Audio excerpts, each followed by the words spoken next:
ลดน้ำหนักไม่ลงลดความอ้วนไม่ได้เจอทางตันทำ4ข้อนี้ครับ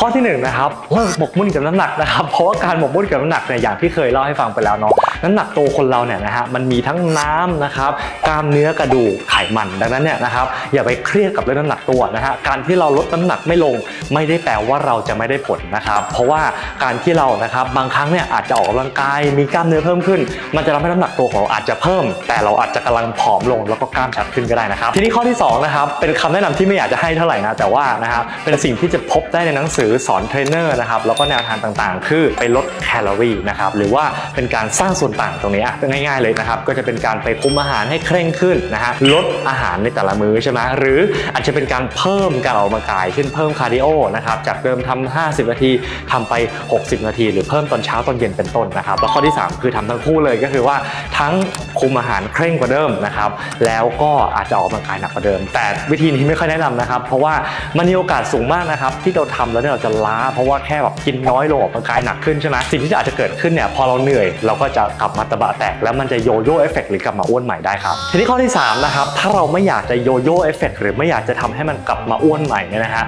เราควรต้องชะลอตัวเองนิดนึงนะครับถอยกลับมาดูหน่อยซิว่าที่ผ่านมาเนี่ยเราทำอะไรไปแล้วบ้างนะครับผมเคยให้คำแนะนำไปแล้วนะฮะว่าเราควรจะมีการจดบันทึกคร่าวๆนะครับว่าเรากินอะไรออกกำลังกายอย่างไรนี่แหละครับคือเวลาที่เราจะเอา Data หรือข้อมูลเนี่ยมานั่งดูนะครับว่าอ๋อโอเคเราอาจจะออกกำลังกายไม่ตรงตามเป้าหมายของเรายกตัวอย่างเช่นบางคนเนี่ยอยากจะลดความอ้วนนะครับแต่ว่านะครับอาจจะเล่นเวท3วันแล้วไม่ได้คาร์ดิโอเลยนะฮะแต่ยังกินเหมือนเดิมเนี่ยเราจะรู้แล้วว่าโอเคเราอาจจะต้องไปปรับเรื่องของการถ้าไม่ไปลดอาหารบ้างนะครับก็อาจจะไปเพิ่มเรื่องของคาร์ดิโอโดยที่ยังออกกำลังกาย3วันอยู่เป็นต้นนะฮะการมี Data หรือข้อมูลนะครับที่เราจดบันทึกเอาไว้เนี่ยมันจะช่วยให้เราสามารถก้าวข้ามขีดจำกัดตอนนี้ได้แล้วครับเพราะว่ามันจะช่วยให้เราสามารถวิเคราะห์สาเหตุนะฮะและหาจุดเด่นจุดด้อยของสิ่งที่เรากำลังทำอยู่ได้ครับและข้อที่4นะครับคือหาวิธีวัดผลวิธีอื่นที่มันไม่ได้ติดอยู่กับแค่น้ำหนักตัวอย่างเดียวนะครับคืออย่างนี้ฮะสมมติวิธีง่ายๆเลยนะครับก็คือการดูนะครับดูสภาพร่างกายของเราว่าเฮ้ยเรากำลังแบบถึงจุดไหนแล้วถูกไหมถ้าเกิดว่าเราถอดเสื้อดูนะครับแล้วเราเริ่มเห็นกล้ามเนื้อลางๆแต่น้ำหนักตัวมันยังคงที่อยู่เนี่ยก็คือมาถูกทางแล้วนะครับเราจะวัดได้หลายอย่างมากเลยเดี๋ยวลิสต์ให้เป็นทีละข้อนะครับ1คือแน่นอนน้ำหนักตัวนะครับเราสามารถชั่งสัปดาห์ละครั้งได้นอกจากนั้นนะครับลองถอดเสื้อผ้าถ่ายรูปตัวเองนะครับหน้าตรงด้านข้างใช่ไหมนะฮะเพื่อเราดูวิชวลหรือว่าภาพแบบร่างกายของเราได้นะครับข้อที่3คือการใช้สายวัดใช่ไหมนะครับอาจจะมีการสายวัดเอวนะครับตรงสะดือหรือว่าวัดแขนวัดขาเพื่อดูว่านะครับกล้ามเนื้อเพิ่มหรือว่าลดในโจของเส้นรอบวงได้ไหมนะครับข้อที่4คือเรื่องของการใช้คาลิเปอร์ซึ่งมันใช้ยากนะฮะถ้าเกิดว่ามีเทรนเนอร์เนี่ยให้เขาหนีบไขมันได้นะครับข้อที่5ก็คือเป็นเครื่องนะครับเครื่อง BIA ที่เราขึ้นไปยืนนะฮะแล้วก็ไปกดเอาถอดรองเท้าหรือว่ากดปุ่มเนี่ยเพื่อวัดเปอร์เซ็นต์ไขมันได้นะครับแล้วก็ข้อที่6คือการใช้ความรู้สึกของเรานะครับว่า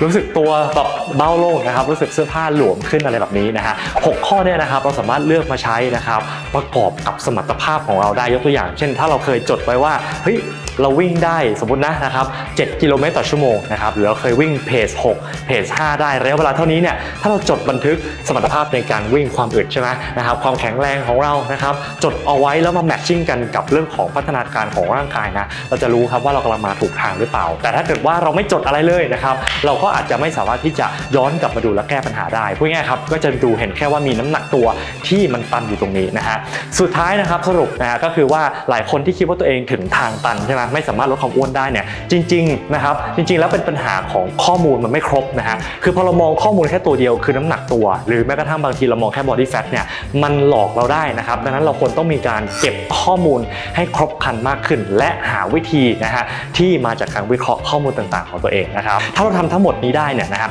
มันจะมีทางออกที่เราคาดไม่ถึงหรือถ้าคุณมีโค้ชมีเทรนเนอร์เนี่ยเอาข้อมูลเหล่านี้ไปให้เขาดูนะครับเขาจะสามารถช่วยคุณก้าวข้ามขีดจำกัดและลดไขมันสร้างกล้ามเนื้อให้คุณลีนกว่าเดิมแข็งแรงกว่าเดิมได้ครับแก๊งดูจบอย่าลืมนะครับถ้าใครที่มีคำถามสามารถคอมเมนต์เข้ามาอย่าลืมแชร์ให้เพื่อนดูด้วยนะครับและอย่าลืมติดตามซีรีส์ Fat Loss Series นะเราจะคำถามต่างๆและเรื่องราวการลดไขมันเนี่ยนะครับมาเล่าให้ฟังทุกสัปดาห์เลยครับส่วนใครที่อยากได้แนวทางการลดไขมันเพิ่มกล้ามฟิตหุ่นนะครับอย่างถูกวิธีเนี่ยนะอย่าลืมติดตาม Fit Junction นะครับหรือว่าทักเราเข้ามาทาง Line @Fit Junction นะครับเรามีโปรแกรม e-book แล้วก็มีคอร์สออนไลน์กับออนไลน์โคชชิ่งเนี่ยนะครับช่วยให้คุณลดไขมันฟิตหุ่นอย่างถูกวิธีครับ